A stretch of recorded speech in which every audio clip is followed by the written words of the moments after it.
Ay, mga kainday. Pansamantalang nag-relax ang mga inday. Dito, ito yung pinuntahan namin. Meron siyang bilyaran. Ayan. Bilyaran. Bali, nandito kami sa second floor. Ayan yung hagdanan.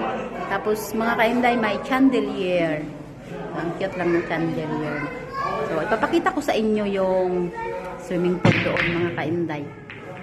Samahan nyo ako. Lakad tayo. Meron siya dito. Ito may isang room. Tapos, ayan, merong maliit na sala.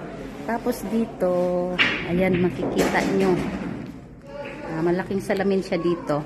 Tapos, titingnan natin yung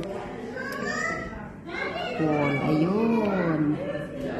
Ayan, mga kainday. Nag-outing kasi ang mga amo ko, mga kainday. Sinama kami. Ayan. Ang ganda, no? Nandito sa second floor ako. Tapos nandun sa baba yung pool. Kailan kaya ako magkakaroon ng ganitong bahay, mga kainday? Tingnan nyo naman. Tapos tingnan nyo, ayun, maraming dates doon. Sa labas. Ayan. Tapos, ayun, another villa yon. Ayan. So, ayan, mga kainday. Ayan lang po. Maraming salamat.